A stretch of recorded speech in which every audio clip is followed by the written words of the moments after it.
Welcome back to Fast Pass, the history podcast, and after the pod. God, every single time I introduce one of these things, I screw it up. That's almost better. It's just the after the pod it's not scripted, so you know what? Screw it. Welcome back to Fast Pass. We're talking about Rafael Trujillo. I'm just starting things off with lightness and like some kind of positivity because this dude's messed up. He is. You know I like history that's messed up. Yeah. I was going to say, was one of our starting things interesting in a self-hating, horrible, awful, genocidal way? Yeah, that's like a great first introduction to Trujillo and this episode. We're laughing, but This is the fun, lively part, and this is where we're like genocide. Just genocide is and then out of context great quote. And then his face fell, which you can't see. Yeah, Trujillo was like one of these people I learned about in school. I read this book, Feast of the Goat, which is a Pulitzer Prize winner, but it's not like a history book. It's technically like a fiction book with history. So I didn't use any of the sources here because I don't know, whatever, but I thought it was really interesting. I had never heard of Trujillo before. I feel like the U.S. teaches not much about the Caribbean. Mm-hmm. And also I was like, how did this man, like, he was just like, he's a contradiction in himself. He hates Haitians, but he's Haitian. He hates black people, but he's black. You know what I mean? So that leads directly into the first note that I had of he hired someone to rewrite his family history. Like, yes. Clearly this dude hated himself or he hated his family lineage to want to erase it to the point of, I'm going to hire someone to just completely cover up everything about my past. Mm-hmm. Nothing suspicious. Yeah, I think his mom, well, I don't want to say, I don't know. Allegedly, I think his mom was straight up Haitian. And he used to powder his face in white powder to seem less black. That was in the episode, right? That was in the episode, okay. Which is true. He's doing whiteface. He's doing whiteface. Because, like, you know, the anti-Haitian sentiment and, like, the colorism of the country still to this day is really prevalent. But back then, especially because they were, you know, coming off of the Haitian Revolution and the fact that Toussaint Louverture, I hope I'm pronouncing that correctly. I think so. Came and liberated the island, freed all the slaves, and then kind of like was taken captive to France. So then they were kind of left in this space. So it's just like, I don't know, like they had this crazy thing happen. And I guess they're like, let's just blame the Haitians for all of our problems. I don't know. That feels like something that a lot of just nations in general do across the world of, we have an issue.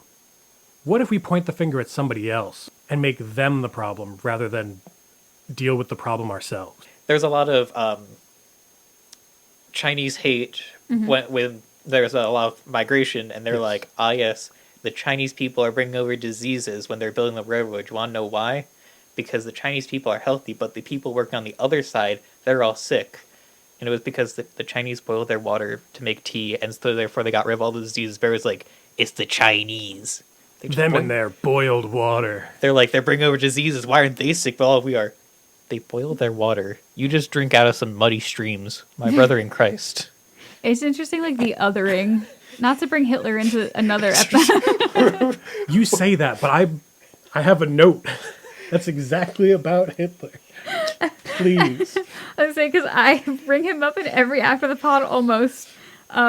We got to re-record the JFK one. We didn't bring him up. Yep, JFK. We don't talk about Hitler. But this othering, which happened to Jews in Europe and happened here, like it is such a strong factor in dictatorships, in authoritarianism. You have to have somebody that you all can collectively blame everything on and hate. Mm-hmm. It's happened in every dictatorship, and so here in this case, it's Haitians. That's the other that they did, even though he himself is Haitian, but just like Hitler had a micropenis. So I wrote, not to be that guy. The Germans loved Hitler when they were unaware of his wrongdoings. Yes. And to make that illusion with an A, not an I, there is a difference. I found that out. Mm-hmm. Not an English major. Trujillo, very similar to Hitler. Like, the people loved him. Mm-hmm. because they didn't know about a lot of the other shit that he was doing, like feeding people to sharks and just blatant murder, sleeping with people's wives, etc., etc. I mean, if you ignore all the bad stuff, they're pretty good. Yeah. If you're unaware of it, ignorance is bliss. Exactly. And also, not to give any praise to Hitler whatsoever, but I do think, but when you're a dictator, you can't just be an awful, horrible person that does nothing for the country. Exactly. Because then people will depose you. So, like, say Hitler did everything horrible, okay? He did get the country out of the economic turmoil they were in, similar to how Trujillo got the country out of the economic turmoil they were in. And so a lot of people were behind him because they're like, sure, he's taking away my liberties and freedom of speech, but I got a job. I have a job and I can afford to put food on the table and a roof over my head, and that's more than I got last time. Exactly. And so a lot of people are okay sacrificing liberties for comfort. Yes. Liberty for security. Yes.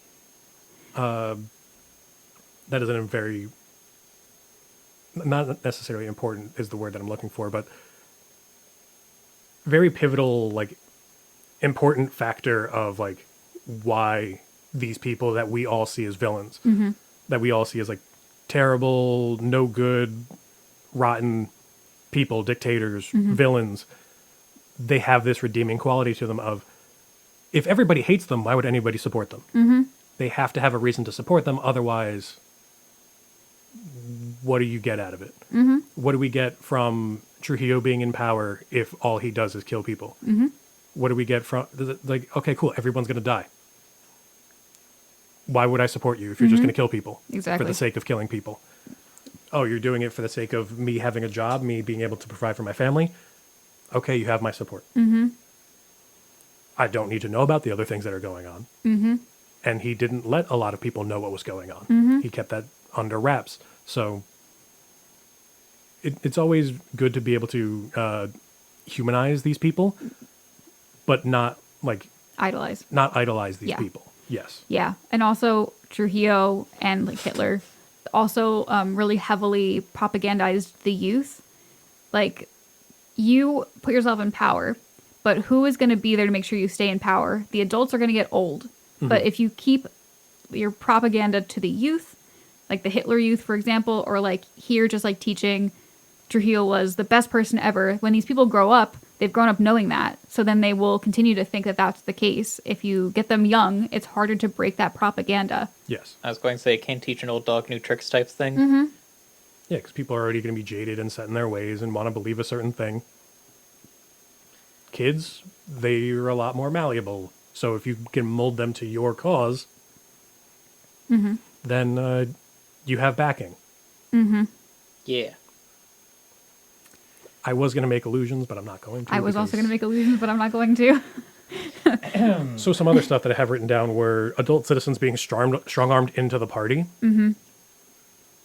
Like, he banned all political parties except his own. It's kind of hard not to be strong-armed into joining the party. And if they're arrested for not joining, it's like, you should literally just join the party even if you don't do anything about it.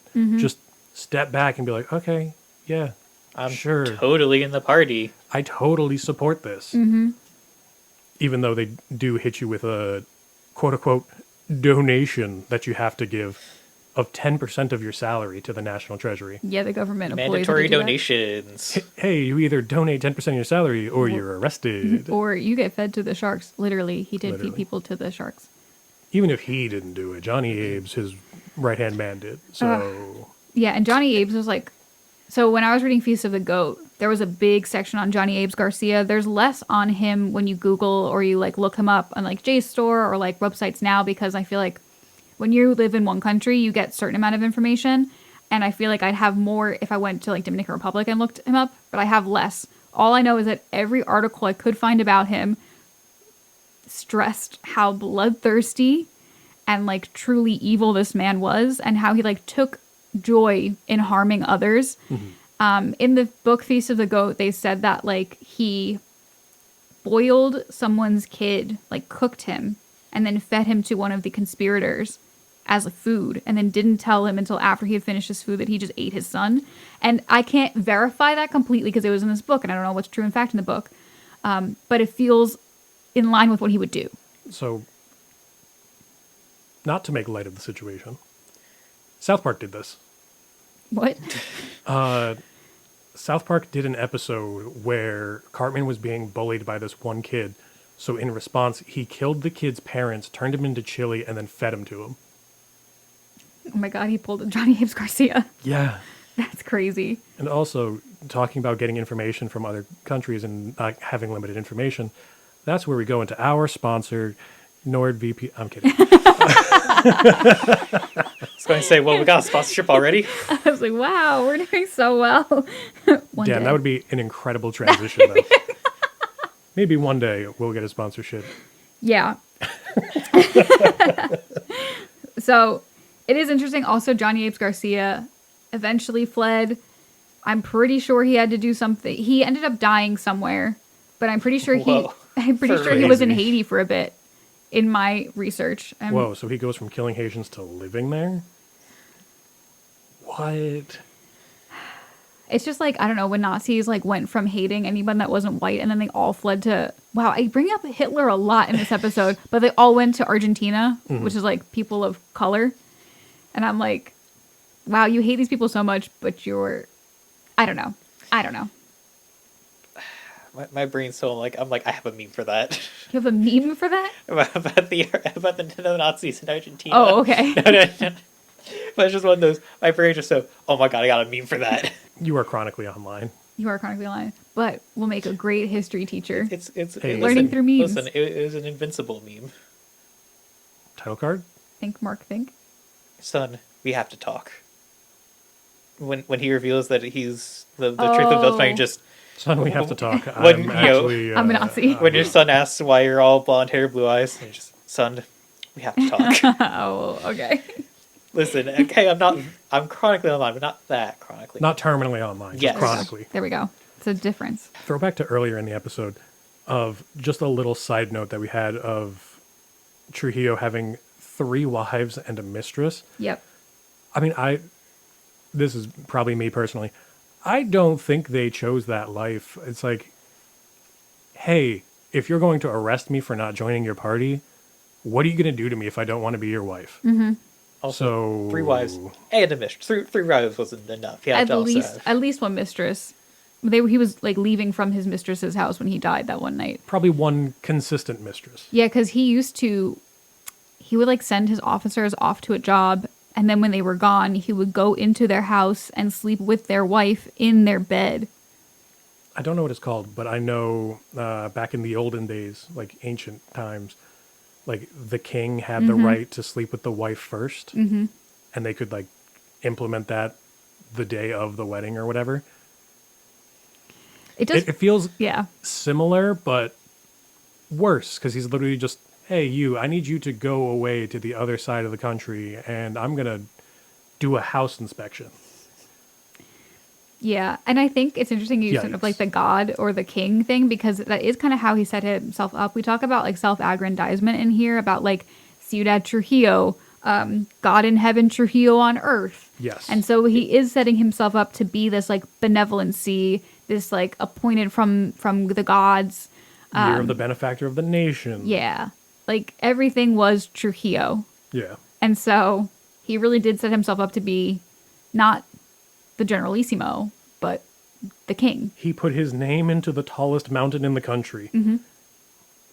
He's Brother. compensating for something. Brother. Yeah, so we had talked about in the original the Parsley Massacre, and we talked about how they he was ordered to pay $525,000, about $9 million in today's money, in reparations to Haiti after he killed roughly 30,000 or more Haitians. And Trevor has the math on that because it turned out to be like roughly $30 a person in that day's money, and then the government kept $29.70 for themselves.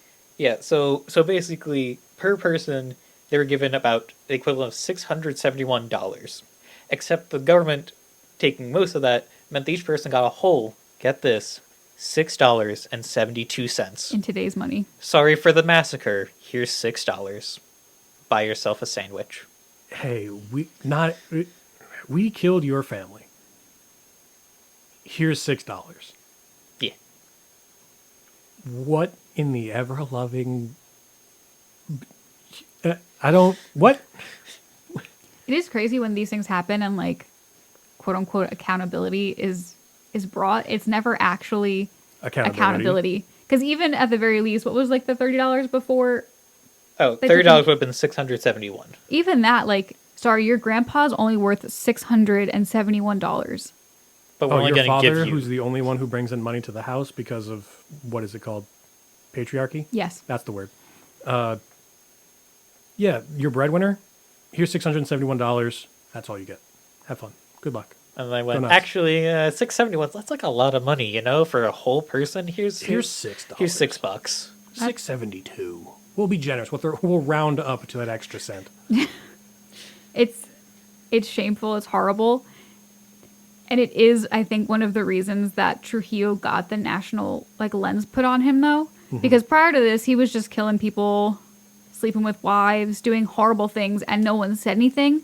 But the Parsley Massacre made news worldwide. Yeah. So people knew, like, oh, you know, like... So he could have gone under the radar for yes. longer if it wasn't for the Parsley Massacre. Yes. Yes. There's always one dictator who does something wrong that then puts the public eye on them, and this was Trujillo's. Mm-hmm. And then everyone who was, like, okay with him was not, because the U.S., who was okay with them, became not okay with them. Yeah. Who was it where it was... I think it was like Harvard was funding, was it South Africa?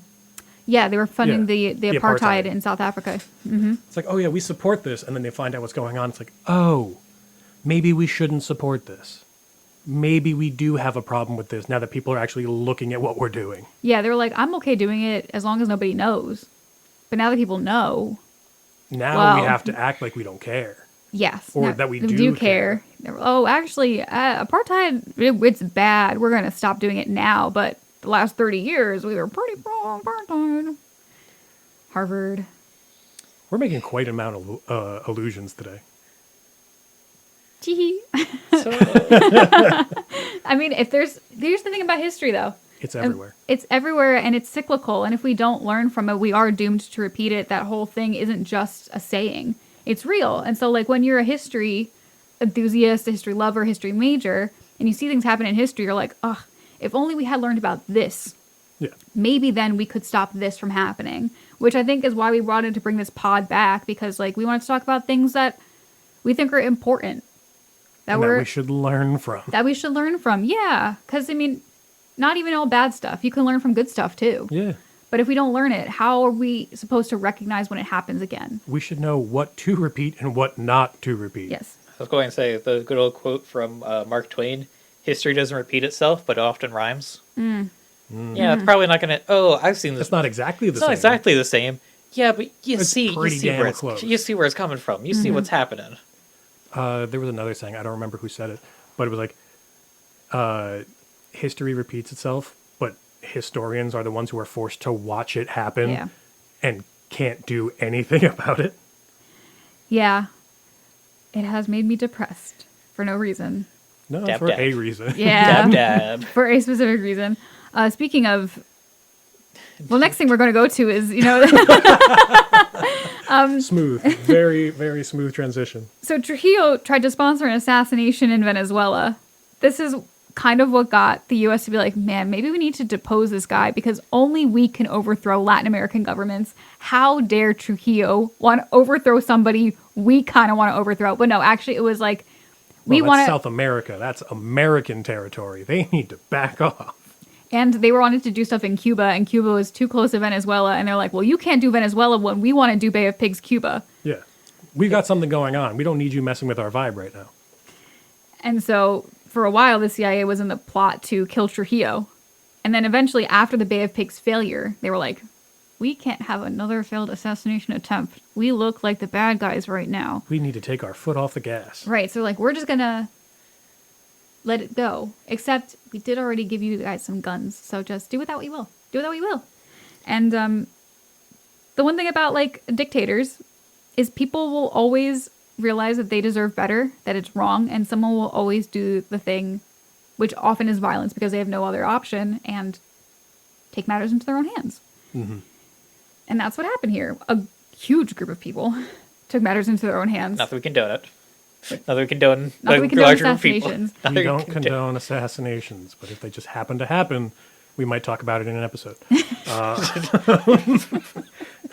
disavow that. I was going to say, I do not condone. time to go kill someone just so I can have a podcast about me. In like 20-something years. That sounds like Cut a that. sounds like a good screenplay, actually. Isn't there an entire like book or story, probably by Stephen King, about somebody who writes Yes. like murder mysteries and then somebody actually just reads it and goes and commits those murders? Yeah. Don't do it. Don't. Stop it. You know what's going to be Get the some next thing help. as soon as we move out of the assassinations? It's going to be a lot less of us having to say, we do not condone the assassination of... Blah, blah, blah. And then, unfortunately, what happens with a lot of these cases is, like, when they die, the country, like, kind of goes into disarray because you Power maybe... vacuum. Yeah, there's a power vacuum. So they cut off the head of the snake. Even though they did have a backup plan and they reinstated an old puppet presidency that everyone, like, I guess was okay with, he just went too hard on the detransition, and then that fell apart too. And so it's like this, like, I don't even know what I'm trying to say. Save me. To make an allusion to today, We're like, actually going to make the illusion, not just... yeah, it's say like with the head of the Mexican cartel being taken out recently, Yeah. El Mencho. It creates this power vacuum where there's a lot of infighting. You don't know who's going to take over. Is it going to be the military? Is it going to be some of the politicians? Is it going to be this, that, or the other thing? So like as much as there is like gang cartel violence to find out who's going to be the head of the next cartel, there's also who is going to be the next head of the country after Trujillo has been murdered. And with Johnny Abe's running away to try not to die. Yeah. And at first he stayed because he killed a bunch of people in the massacre, the Jacinta Maria massacre, where he killed most of the conspirators. And I'm pretty sure his son, Trujillo's son, assumed the role of president for a bit. So, who was awful, just like his dad. Well, like father, like son. Apples and trees and all that. Apples and trees and all that. But yeah, it leaves this power vacuum. And then, I don't know, just like food for thought. Is that too illusionary? Saying food for thought?